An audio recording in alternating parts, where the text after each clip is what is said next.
The whole world is talking of Puttaswamy judgment. Okay.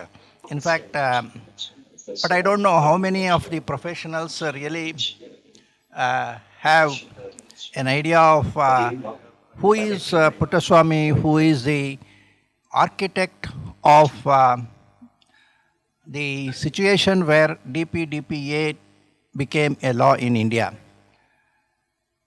Justice Sri K.S. Puttaswamy actually lives in Bangalore, and we thought that while we are celebrating DPDPA passage, both consultants as well as the industry, they are all happy that India at last had a data protection law.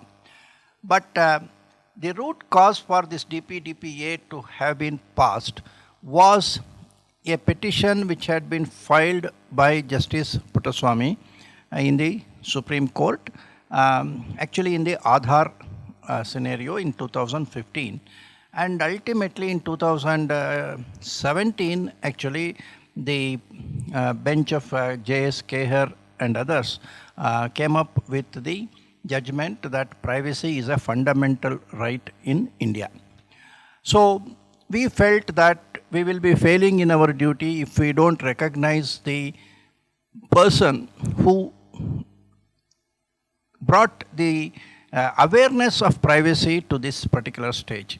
It is perhaps notable that Justice Puttaswamy actually started this petition when he was already 91 years old. So we should appreciate the commitment he had for this particular cause. So I think that is the reason why we feel obliged that we should bring him to the limelight. Of course, we would like him to get a Rajyotsava award and a Padma Shri award. Our award is not that big as Padma Shri or something like that. But I think as professionals, FDPPA's award has its own value. We recognize the gentleman who caused this particular act to become a reality.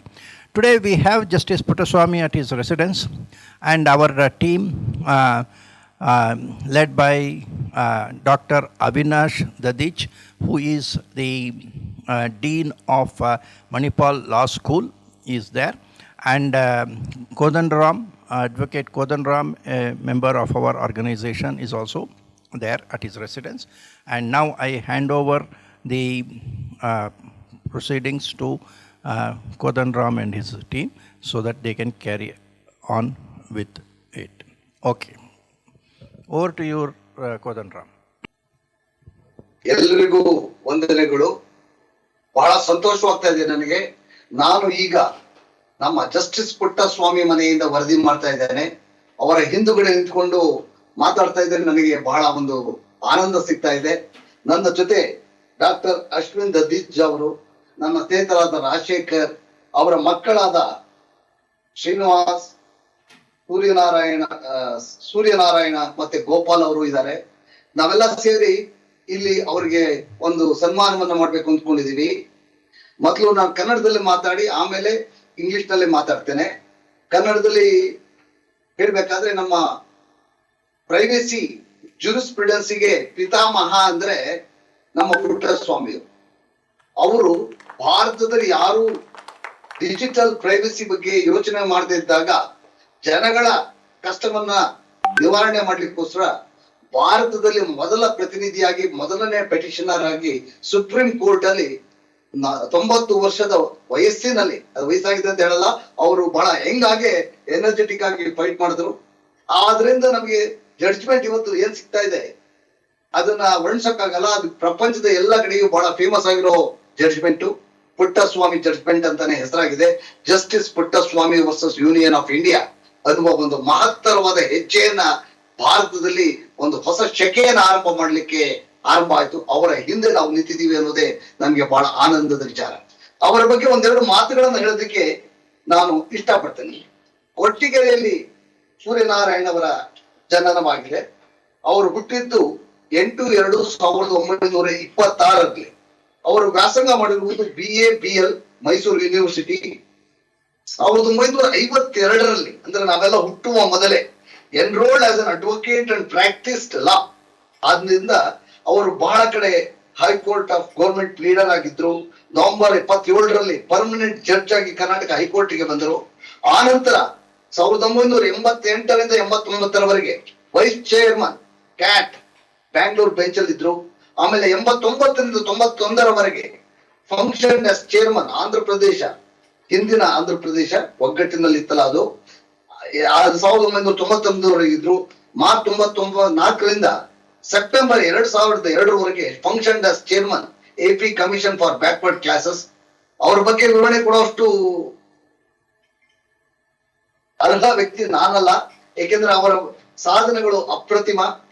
ಇಂದು ನಾವು digital personal data protection 2023 ಬರ್ಲಿಕ್ಕೆ ಸಕಾರಣವಾಗಿ ಇರುವವರು.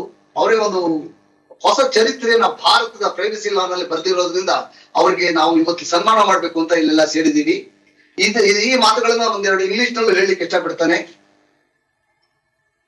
He is the pioneer of privacy jurisprudence in India. He is born in 8th February 1926. He hails from Koratigere. He is called Koratigere Suryanarayanappa Puttaswamy, to be precise. He has 7 sons and 2 daughters. He lives with them. His wife Tayamma, 88 years. She also stays here. It's a wonderful, I can say, swarga to be here. I feel heavenly about. And his various positions he held is already explained, as you know. He worked mostly in the Andhra Pradesh, the earlier Andhra Pradesh places, and he has been at the age of 90 plus. He has petitioned the Supreme Court, taking this as a plea, and today we have our DPDPA Act as a product recognition in his name. He has got numerous awards. One of the awards is this EPIC organization, EPIC.org, which I am showing it to you. They have given as EPIC International Privacy Champion Award in 2021 itself. Then you can imagine the depth of his law commitment to the society at large. You can make out. So with these words, I now call upon our Professor Avinash Dadich to take forward this. Thank you, sir. So, as a professor, I always believe that society requires true and inspiring stories, especially in legal field. I think this is the rarest case where a retired High Court judge in a very late stage of his life, 90 plus, decided to take a very important and contemporary issue, that's a privacy. Okay, especially there's data privacy and privacy issues. And I think many of the people, even in the legal field, may be not aware of this development and what happened, how it happened. So I think this is a noble attempt by FDPPI and Manipal Law School, Mahe Bangalore campus, to recognize this achievement and contribution to the society by Justice Puttaswamy. And I believe that this example, that how a retired and a senior person can contribute to the society and the development of the jurisprudence, I hope that the young generation and the existing lawyers and judges will take it as an inspiring story, true story, that how they can also contribute in the Indian jurisprudence. So I think this is a great privilege for the Manipal Law School to collaborate with FDPPI to become the part of this inspiring and I think very historical movement. Because I think we are all lucky that we are having this movement, because the future generation, they will remember when they will talk about data privacy.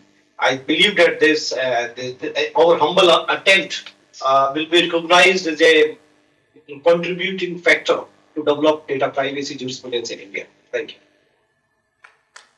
Now we are going to honor him. I request Avinash to orland him. Yes, sir. ನಿಲ್ಸ್ಕೋಬೇಕಾ? ಬೇಡ sir, ಹೋಗ್ಲಿ ಪಾಪ. ಅಲ್ಲ ನಾನು ಇಲ್ಲೇ ಇದ್ದೀನಿ sir ಮನೇಲಿ, ಅಲ್ಲಿದ್ದೀರಾ ಅಂತ ಕೇಳೋಣ ಅಂತ ನೀವು ಕ್ಯಾಪ್ ಮಾತಾಡ್ತೀರಾ ಅಂತ ಕೇಳೋಣ ಅಂತ ಅವ್ರು ಹೇಳ್ತಾ ಇದ್ದಾರೆ. ಅಲ್ಲಿ ಫಂಕ್ಷನ್ ಅಂದ್ರೆ ನೀವು ಮಾತಾಡ್ತೀರಾ ಅಂದ್ಬಿಟ್ಟು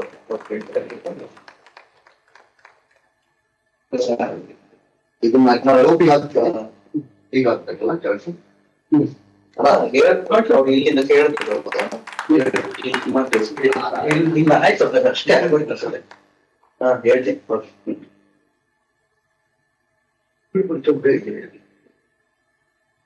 ಅದನ್ನು ಬನ್ನಿ, ನೀವು ಬನ್ನಿ, ಬನ್ನಿ ಗೋಪಾಲ್. ಇಲ್ಲ ಇಲ್ಲ ಸರ್ ಬನ್ನಿ.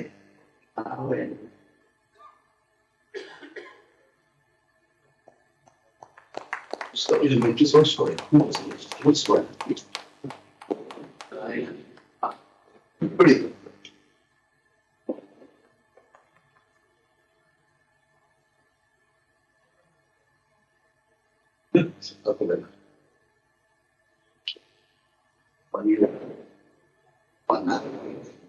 ಅದನ್ನು ಕೊಡ್ಬೇಕು. ಇಲ್ಲ ಇಲ್ಲ ನೀವು ಕೊಡಿ. ಇಟ್ಕೊಳ್ಳಿ.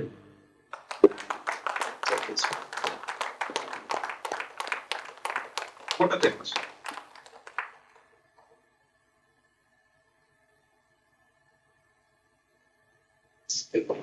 ಇನ್ನೊಂದು ಫೋಟೋ ತೆಗಿ. ಇನ್ನೂ ಒಂದೇ ಬನ್ನಿ ಬನ್ನಿ. It's all right, please use stand sir. ನೀವು ಬರೋಣ. ಇಲ್ಲ ಪರವಾಗಿಲ್ಲ.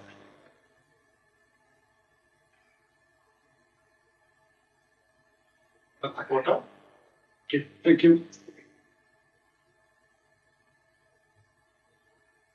ನೀವು ಏನಾದ್ರು ಮಾತಾಡಕ್ ಇಷ್ಟಪಡ್ತೀರಾ? ಇಲ್ಲ ಇಲ್ಲ ಇಲ್ಲ, ಏನ ಮಾತಾಡ್ತೀಯಾ? ಏನಾದ್ರು ಮಾತಾಡ್ತೀರಾ? ಇಲ್ಲ. Understand the association. Morning.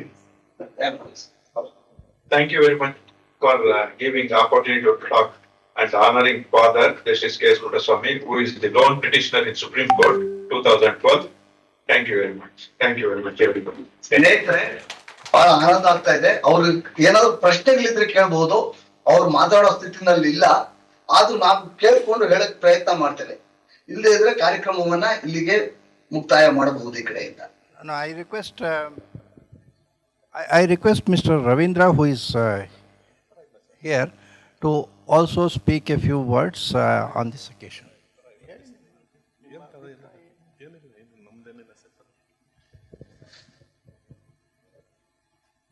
Function ಏನು ಇದೆ ಏನು ಇದೆ ತುಂಬಾ ಥ್ಯಾಂಕ್ಸ್. ಮತ್ತೆ ಫಾದರ್ Pick up ಆನರ್ ಆಗಿದೆ. ಮಾಡಿರೋದು ಇದ್ದಾರೆ. ಇಟ್ ಇಸ್ ಎ ವೆಲ್ ಅವ್ರು ಮಾತಾಡ್ತಾರೆ. ಅಣ್ಣ ಮಾತಾಡ್ತಿದ್ದಾರೆ. Hello. ಒಳ್ಳೇದು ಇದಿಲ್ಲ phone.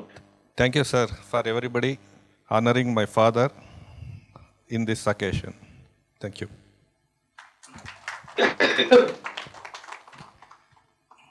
So thank you, friends. Kodanram and Dr. Avinash. Avinash has been our partner in many of our new projects, and we look forward to further activities.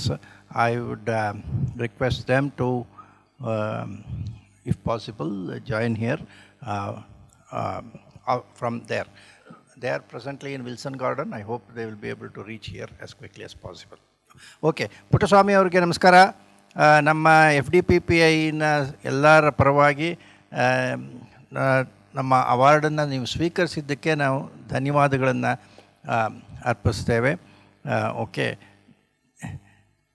you are an inspiration to all our professionals, and we definitely consider that we are honored by you allowing us to honor you. Okay, so that's all I wanted to tell you. Thank you.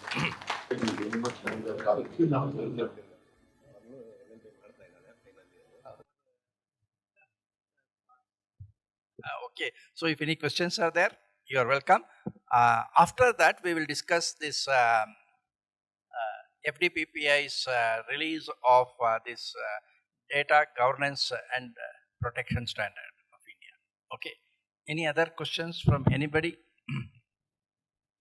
All our people are already experts in privacy, so they are aware of the importance of the occasion. Yeah.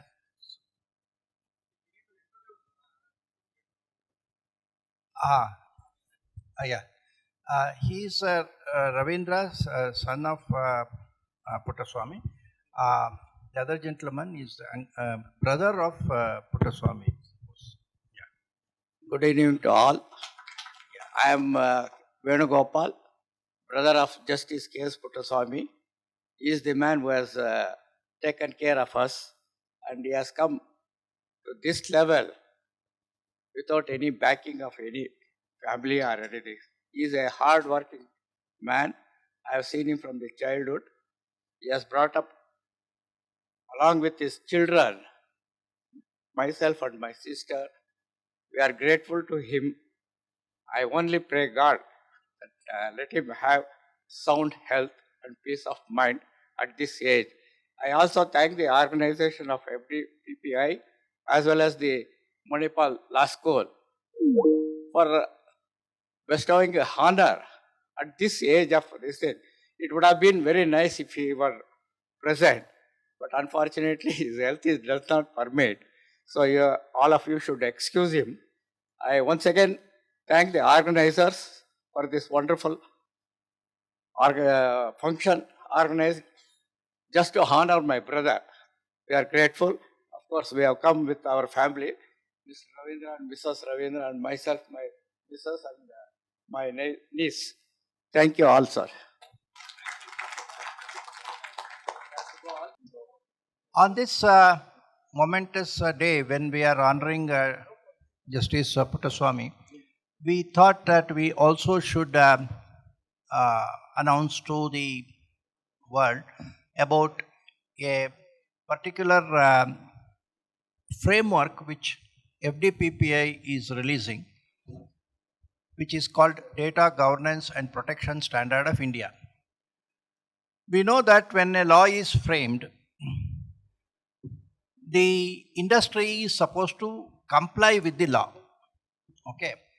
And a complex law like privacy requires some kind of a framework which can be adopted by the industries.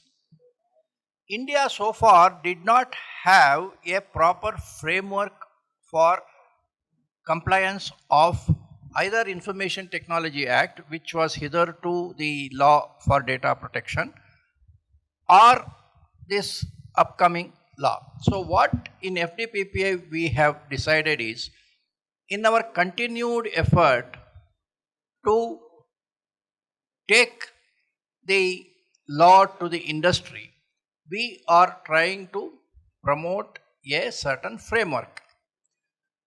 Most of you have heard of frameworks like ISO 27001, ISO 27701, maybe other frameworks like COBIT and other things for different purposes.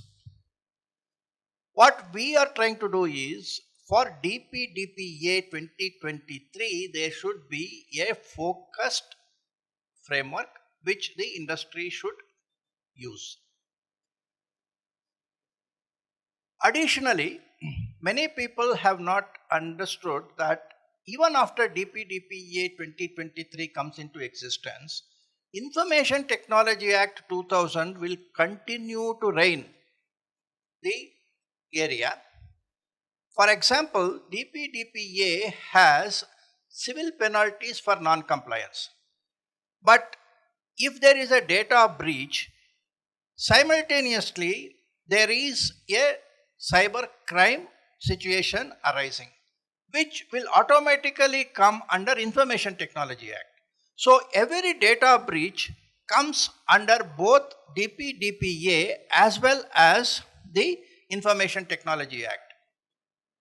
Information Technology Act continues to have several sections which talk about privacy, which is only one section, 43 capital A, has been removed, but there is 72 capital A, then there is 67C, sections of 69, 69A, 69B, which gives powers to some of surveillance or data request powers to certain agencies. 13 will continue to be there, and under section 70B, they are the persons who will be supervising the data breach notifications arising under Information Technology Act. So far nobody has told that if you have a personal data breach, you need not submit a data breach notification to CERT-In. The law only says that you have to submit it to the Data Protection Board. CERT-In can always say that I am still there, okay? And this will continue. Plus, DPDPA does not have civil, you can say compensation to be claimed by a data principal. If there is a data breach and compensation is to be claimed, data principals have to go to the adjudicator of ITA 2000. So, ITA 2000 will continue to remain relevant and work with DPDPA, and all persons who call themselves as data protection officers or data auditors need to also be aware of the the Information Technology Act to the extent it is relevant. Recognizing this, we have said that our framework for data protection cannot ignore ITA 2000. So therefore, we started combining certain aspects of Information Technology Act, at least to the extent relevant for personal data management, in the framework which we are having for the data protection.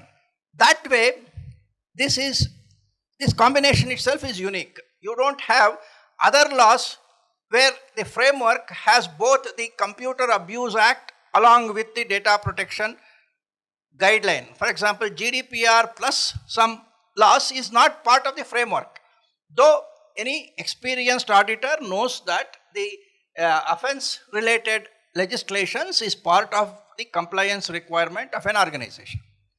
While we were working on this combination of ITA 2000 and DPDPA as a framework, the government, we had another very important development in India, which is the Bureau of Indian Standards coming up with their own standard, which is called Adequacy of Data Governance and Data Management Practices. Okay.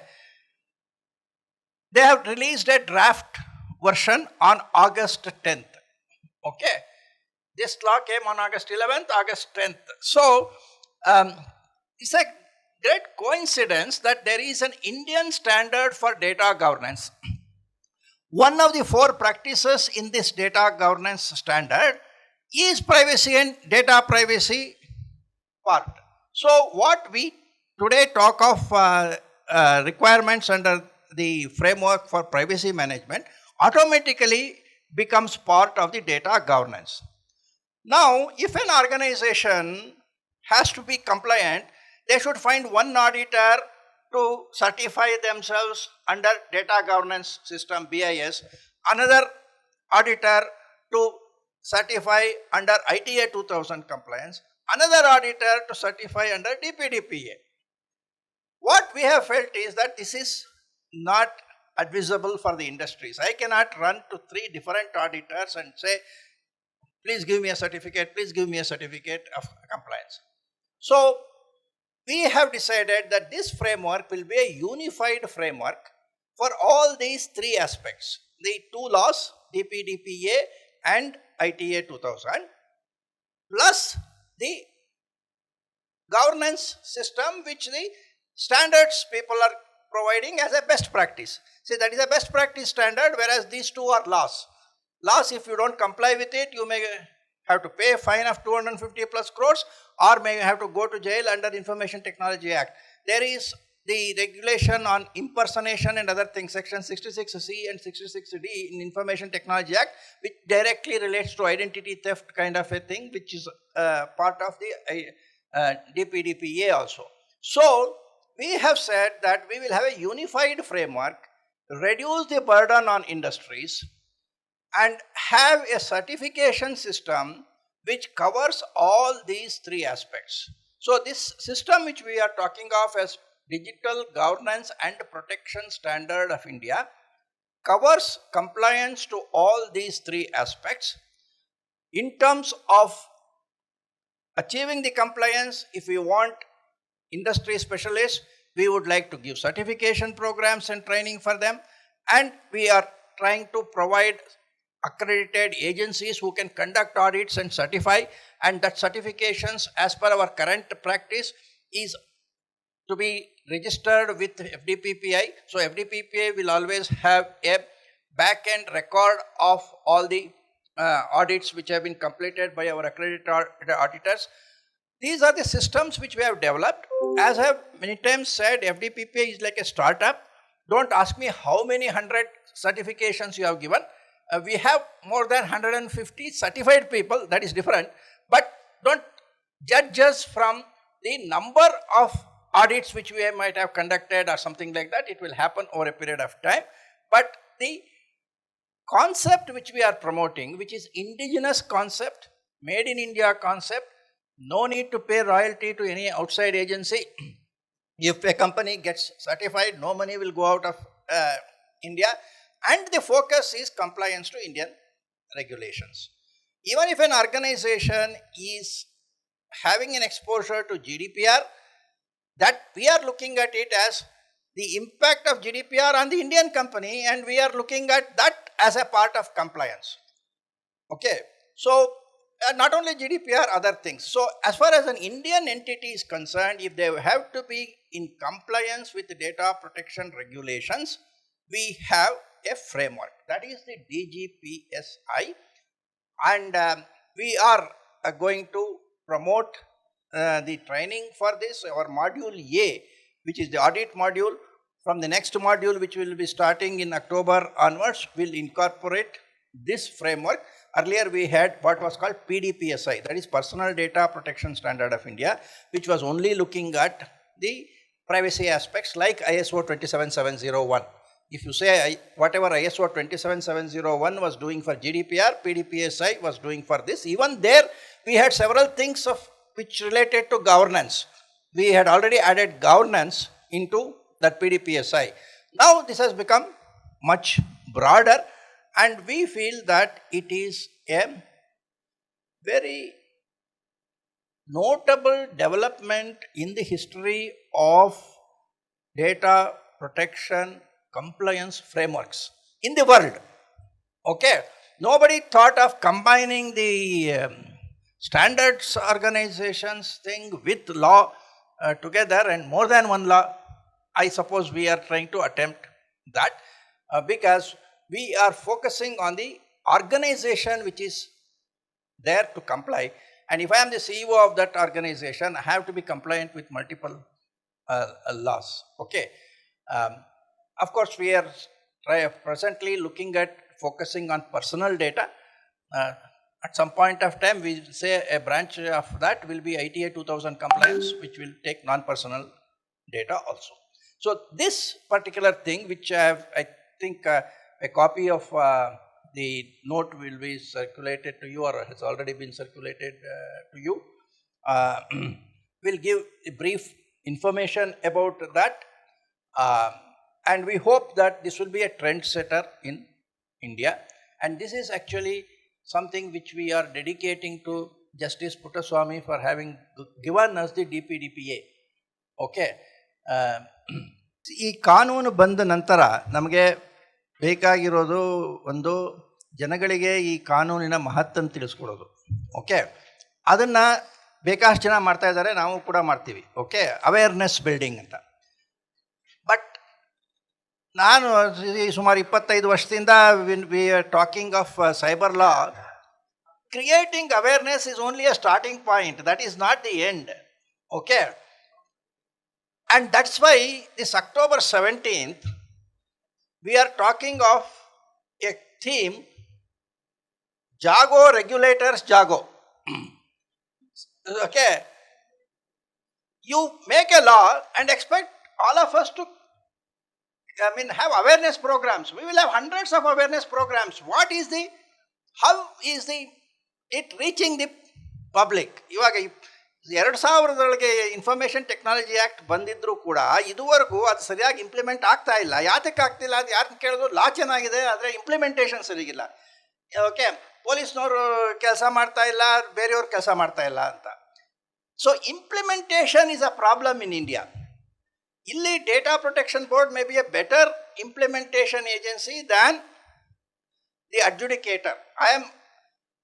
Many of you know that I started the first adjudication proceedings in India in the Uma Shankar versus ICICI Bank case, which took 14 years to come to the conclusion. Okay, then afterwards, I don't have the energy to take further cases actually. So there is something wrong in our system where regulators are not doing their work. Okay. We are saying that FDPPI will do a framework and we will try to help companies to comply with it. But correspondingly, we want regulators also to come forward and do their bit. Okay. I have been talking to the ministry in the recent days. There was an instance in the year 2020, 3 years back, of a self-admitted hacking of a government website. Okay, a person boldly wrote on website that I have hacked this particular government website. I am proud. Okay, I wanted to teach, not exactly same this thing, I wanted to teach government a lesson kind of a thing. I said, you are actually publishing a crime. Okay, and this is not done. And he had actually said in his article entire modus operandi of how he committed the hacking. It was not just telling the government that you have done something wrong, please correct it. It was a teaching of how you can hack a government website, okay, which I felt is not a correct attitude for any technology person. But this is a cognizable offense, and I have brought it to the notice of the CERT-in as well as the ministry. 3 years, they have not taken any action. Now I am asking them, what is the use of a citizen who is exercising his duty to report a crime to the regulatory authorities? If you don't respond, why should there be a law? Okay, if the police did not register an FIR, we will go to the court and blame that sub-inspector for not registering an FIR. Now, if the CERT-in does not act, if the Ministry of Information Technology doesn't respond, where should we go? That is why I said we need to awaken the regulators. That is the concept, Jago, regulators, Jago. Okay, I don't know how it will be accepted by them, but the point is, citizens have a certain responsibility, we recognize it, but we want a proper response from the government also. So, October 17th, when we have this time, maybe if Ramesh permits, this will be the one of the themes which we want to discuss. Now, when we said DPDPA personal claims have to come to the adjudicator of ITA 2000. Now, I want to know whether the adjudicators of ITA 2000 have studied DPDPA, because they have to tomorrow sit there and take a decision. When the first ITA 2000 thing was filed by me in Chennai, in my petition I had given extracts of Section 46 of Information Technology Act, which said that you are the person who has to take the kind of responsibility. Okay, so different sections, for Section 43, 46, I had reproduced as a part of annexures to my petition so that the IT secretary would understand his responsibility. They did not have a bank account in their name. I went with a DD as per the law. They said, we don't have a bank account, so change the DD and make it to IT secretary. We did that. But then of course they did it. Now, the same adjudicators will have to handle claims from many data principals who will go to him and say that my data has been breached by XYZ. I want you to give me compensation, 10,000, 50,000, whatever is that. Okay. If it is linked to a bank fraud or something, there is a way of valuing that. Now, if it is not linked to it, suppose you say that your personal data has been breached. Now, I have to, as an adjudicator, say, should I give you a compensation of 5,000, 10,000, whatever is that, nominal. The adjudicator should be capable of understanding that data has a value. Personal data has a certain value. And if it is including PAN card and other things, that is the depth of data, if it is higher, the value is higher. So, this adjudicator will have to study DPDPA. So, I feel this is one of the reasons why I say that adjudicators will have to be trained on data protection law, which they have not done so far. Then certain person also may have to be told that from DPDPA, if there is a data breach, if it is reported to you, what will you do? Will you start giving directions, or will you negotiate with the DPB? And if DPB has already given a direction, whether you will work along with them, these are the things which they have to do. So that is the reason why I want to awaken the regulators for the additional responsibility they are likely to have consequent to DPDPA having been passed. Are you getting my point? This is one of the things which we have to do. Okay. Companies, please. Say companies, we have been telling that you should know both ITA 2000 and DPDPA. Yeah, Mr. Dr. Avinash, he is the Dean of Manipal Law School. Please come here. Okay.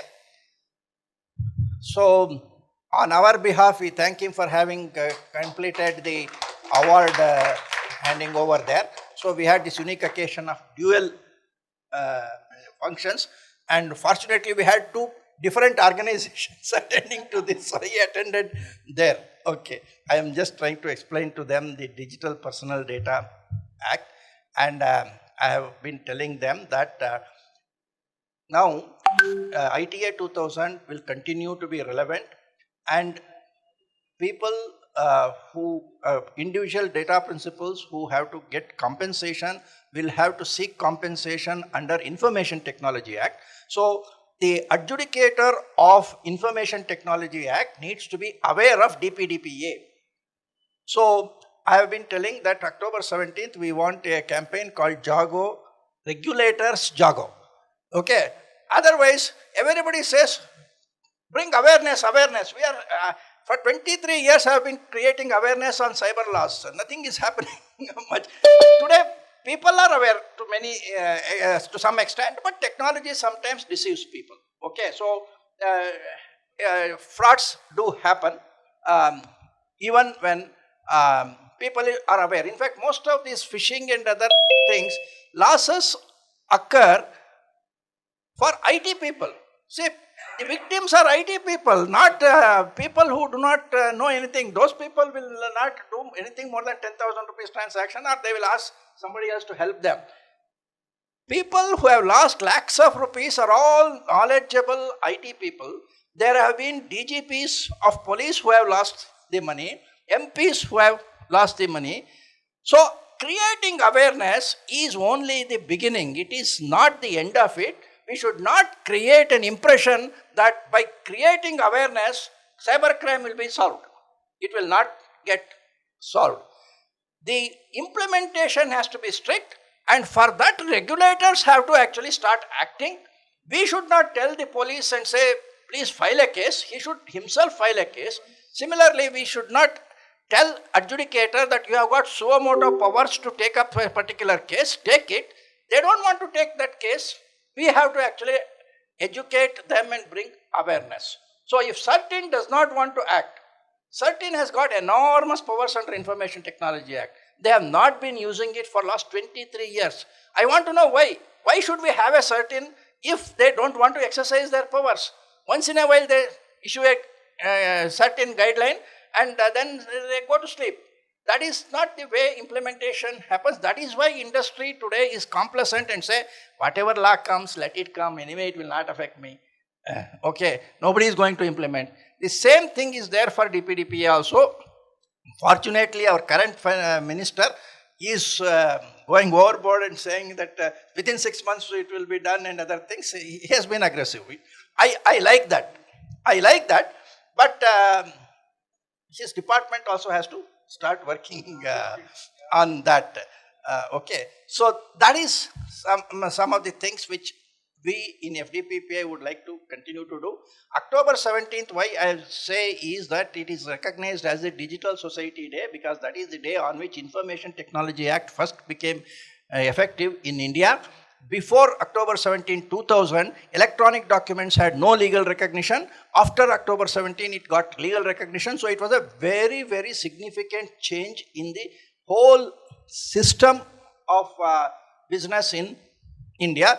To recognize that, Navi.org has been talking of Digital Society Day. I have told ministry that you should adopt this. This is not something which Cyber Law College or Navi should do. It is something the Ministry of Information Technology should declare October 17th as a Data Society Day. 2000, Modi was not there, otherwise he would have perhaps done it. Okay. Now people have forgotten that. He got the International Yoga Day, like that. This could have been done. So anyway, that is why, at least from our part, on October 17th every year, we try to do some program, some virtual program or something like that. So just to create awareness. So this time Ramesh has taken the lead to actually have this October 17th event. I am only suggesting a theme for that. Okay. Little perhaps aggressive, but I would like to create some kind of a discussion around it, that why regulators should be created awareness. In fact, I have said many times, all adjudicators of India, IT secretaries, we would like to conduct a training on adjudication of ITA 2000. This I have proposed several times. Nobody came forward. Okay, but now if organizations like MLS is there, they can get these people. Now we have to say implications of DPDPA on adjudicators of ITA 2000. We need to have a program like that. Then have the 26 or whatever, every state, every union territory has one IT secretary who is the adjudicator. Those 30 persons, if they come together, I would like to tell them that now you have got an additional responsibility of determining the compliance related compensation for the data principles. So I hope this is also in your presence a request to Avnish Dadich that please take the lead on that. As an academic institution, they have their own say standing, and so we need to do that. People like Mahindra Limaye, who is there, okay, has done several petitions to the government on adjudication under the same premise that we know what is required under law, why they don't know about this law is our kind of a thinking. So that is something which we need to do. Okay. So any other point which you would like to ask me?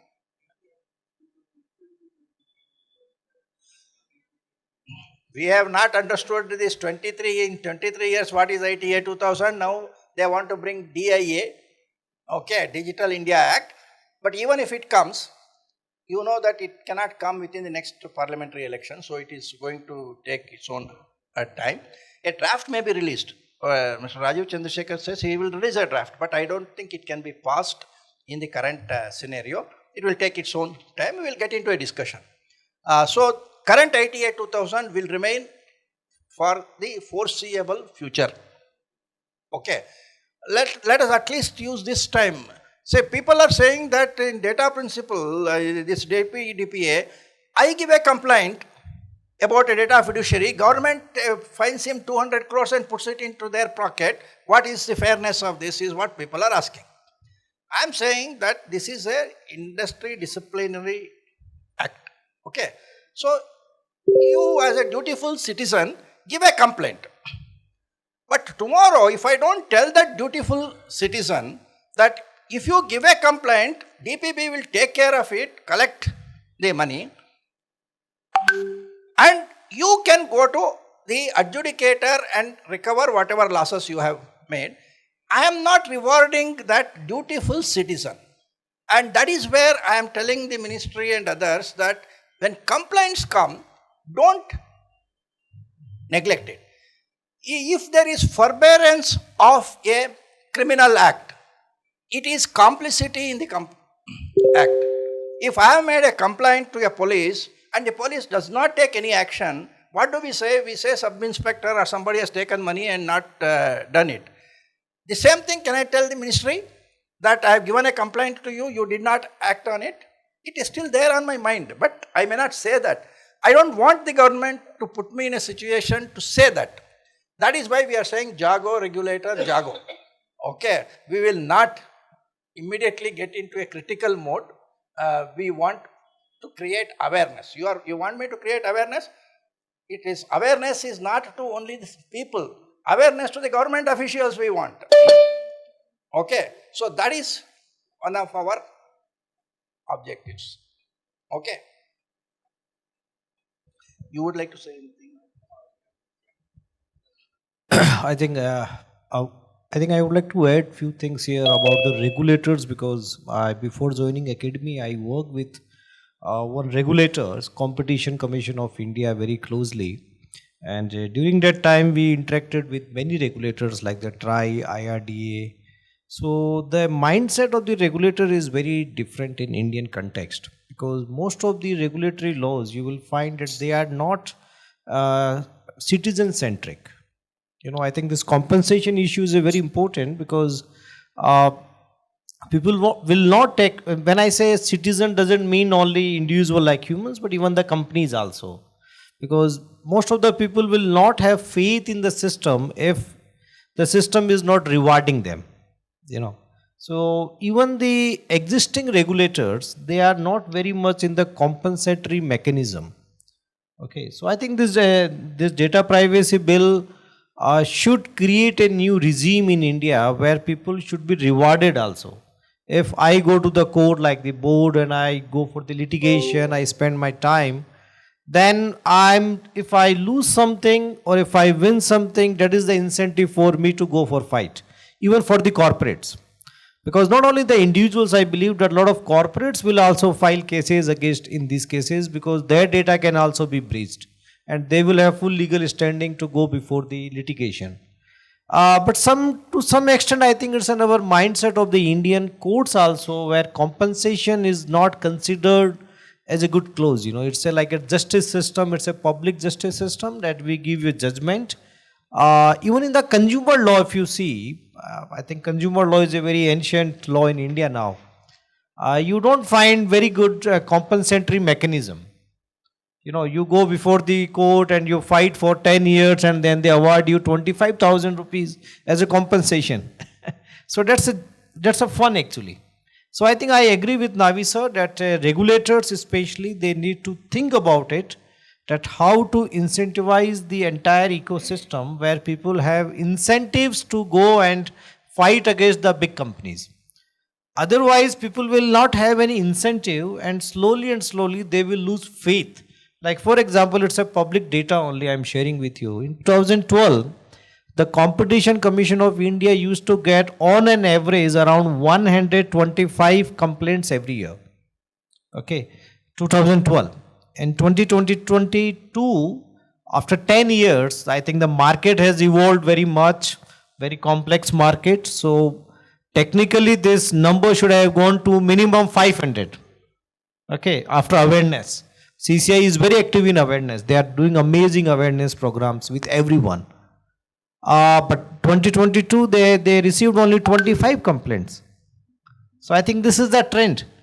When you are not able to do justice with people, with corporates, people don't go to you.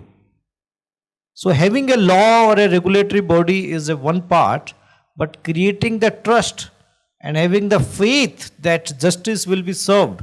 And justice means not that, okay, you are wrong or someone is wrong.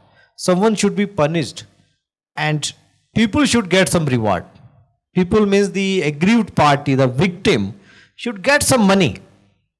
Then only it will give motivation to other people and go for a long litigation. Because in India, litigation, as you know, this 250 CR, whatever they are trying to impose the penalty, I tell you, it's not going to happen.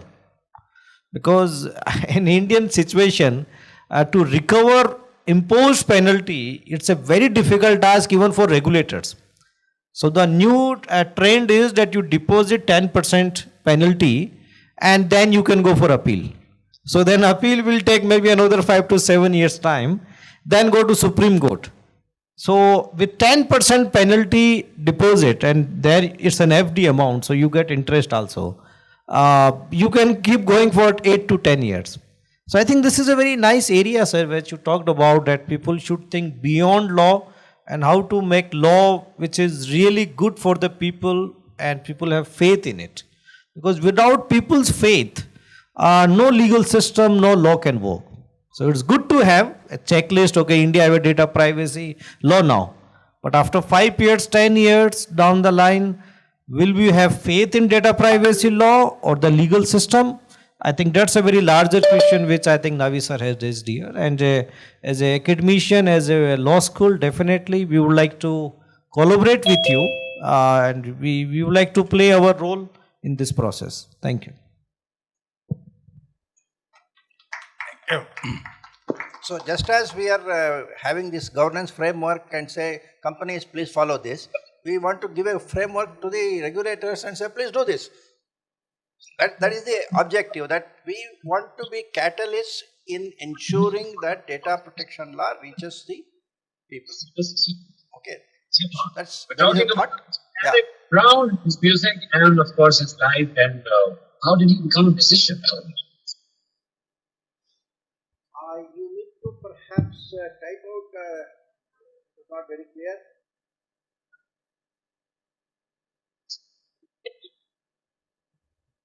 वो खाया जन्नत है आज आई थी फिर से दोनों good बिलिया. Friends, very happy to be with Puttaswamy, with our Ashwin and our friends and all. It's a very good occasion. Avinash ji, sorry. Now, when I look into Puttaswamy judgment, the aspirations of the Supreme Court to bring right to life as a fundamental right has totally failed in the DPDPA Act. It has nothing to do with privacy and more to do with encouraging the commercialism in the market. That's what I feel. Some people may agree, may not agree. Secondly, the discussions to continue about the principal's oaths. Now, I am a principal. I have to fight against a big company who breaches it. I do not have any wherewithal to find out whether that breach has occurred or not. And I don't have technological aspects. But if I make allegations looking into my impact in the society, that is the only proof I have. My data has been breached. But I cannot prove that it has been breached by him or by somebody else.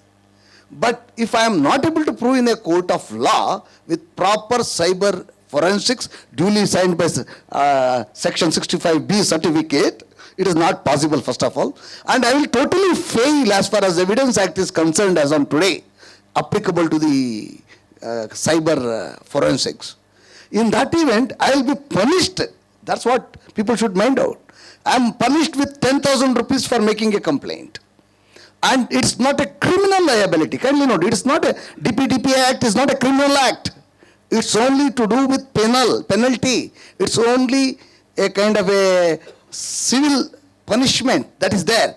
But normally, this civil punishment is on very big perpetrators of crime. And it is impossible for the mandatory boards or the people, the politicians who are ruling us to take them on. When this is the situation, I feel DPDPA Act is not a privacy law. We shall not call it as a privacy law. It's only personal data being protected. I do not say even it is totally protected. We cannot protect. The victim is not in a position to make his plea for the reasons, technological problems, and also the punishment he has to take and the amount he has to incur. You know, if I go to walk to a lawyer, I have to pay a fee of minimum 2 lakhs for nothing. So it's that law which has been come. Only thing is, it's one of the positive move that has happened. For that, we should be happy. That's my opinion. Thank you, sir. If there are no other questions, I think with the permission of Navi sir and Avinash sir, I'd like to propose a vote of thanks for everyone who's been present here today, FDBPI members and particularly Manipal Law School, represented by Dr. Avinash here,